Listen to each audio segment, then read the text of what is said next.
ಓಂ ಅರಹಂ ನಮಃ. ಶ್ರೀ ಋಷಭನಾಥಾಯ ನಮಃ. ಶ್ರೀ ಮಾನತುಂಗಾಚಾರ್ಯ ದೇವ ವಿರಚಿತ ಭಕ್ತಾಂಬರ ಸ್ತೋತ್ರ 37.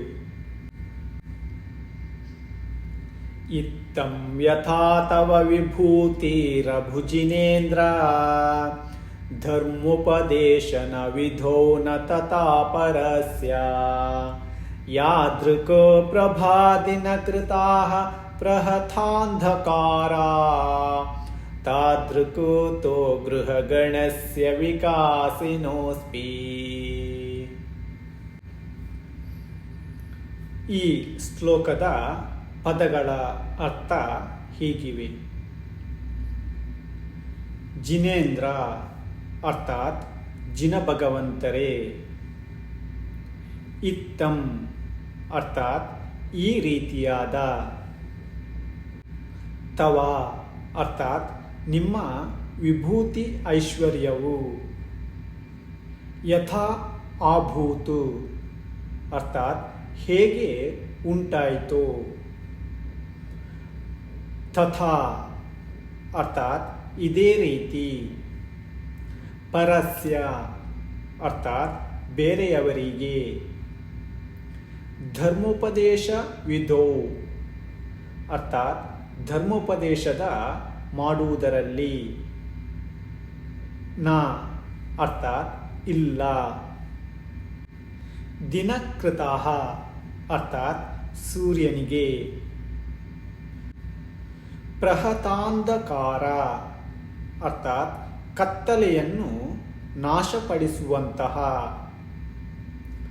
ಪ್ರಭಾ ಅರ್ಥಾತ್ ಕಾಂತಿಯು.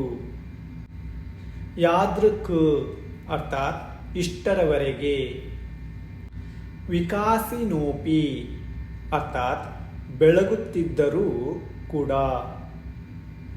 ಗ್ರಹ ಗಣಸ್ಯ ಅರ್ಥಾತ್ ಗ್ರಹ ಸಮೂಹದ.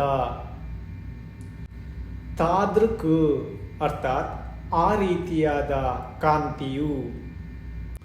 ಕೂತಃ ಅರ್ಥಾತ್ ಇರುತ್ತದೆ. ಈ ಶ್ಲೋಕದ ಭಾವಾರ್ಥ ಹೀಗಿವೆ.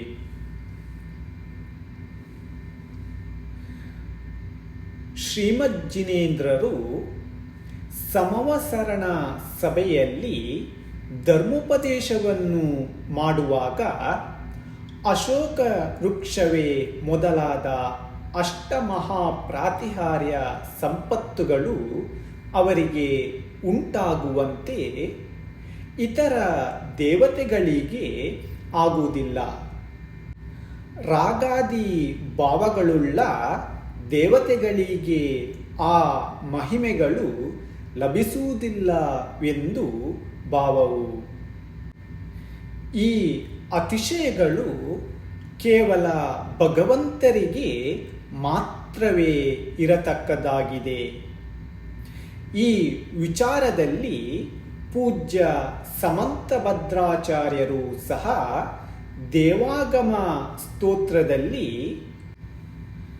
ದೇವಾಗಮ ನಭೋಯಾನ ಚಾಮರಾದಿ ವಿಭೂತಾಯಃ ಮಾಯಾ ವಿಶ್ವಪಿ ದೃಶ್ಯಂತೆ ನಾತಸ್ತ್ವಮಸಿ ನೋ ಮಹಾನ್.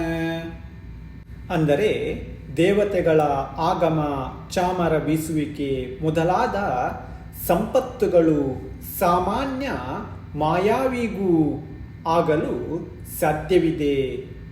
ಅವುಗಳಿಂದಲೇ ನೀವು ಮಹಾ ಭಗವಂತರಾಗಿಲ್ಲ ಎಂದು ತಿಳಿಸಿದ್ದಾರೆ. ಹಾಗೆಯೇ ಹೇಮಸೂರಿಗಳೆಂಬ ಆಚಾರ್ಯರು ವೀತರಾಗ ಸ್ತೋತ್ರ ಎಂಬ ಅವರ ಕೃತಿಯ 4ನೇ ಪ್ರಕರಣದ 7ನೇ ಶ್ಲೋಕದಲ್ಲಿ ಬಾಹುಮೇಪಿ ಯೋಗ ಮಹಿಮಾನಾಪ್ತಾಸ್ತ್ರೀರ್ಥಕರೈಃ ಪರೈಃ ಎಂದು ಹೇಳಿದ್ದಾರೆ.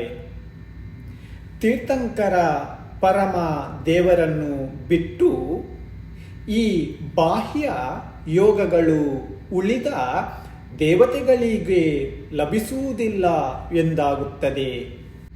ಇಲ್ಲಿ ಅವರು ತೀರ್ಥಂಕರ ಪರಮ ದೇವರಿಗೆ ಆಪ್ತ ಎಂದು ವಿಶೇಷದಿಂದ ಗೌರವಿಸಿದ್ದಾರೆ.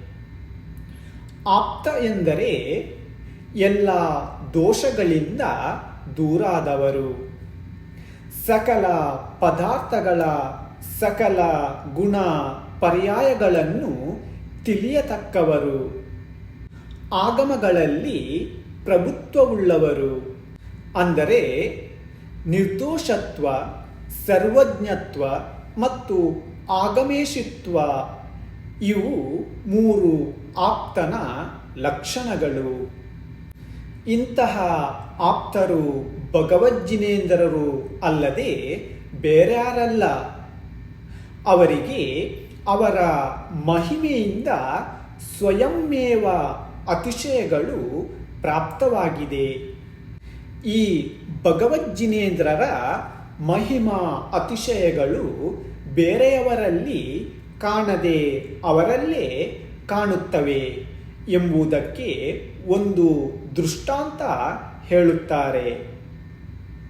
ಗಾಢಾಂಧಕಾರವನ್ನು ನಷ್ಟಗೊಳಿಸುವ ಸಾಮರ್ಥ್ಯ ಸೂರ್ಯನ ಪ್ರಭೆ ವಿಶಿಷ್ಟವಾದದ್ದು, ಅನ್ಯತ್ರ ಎಲ್ಲೂ ಕಾಣದಂತಹದ್ದು ಎಂದು ಭಾವವು.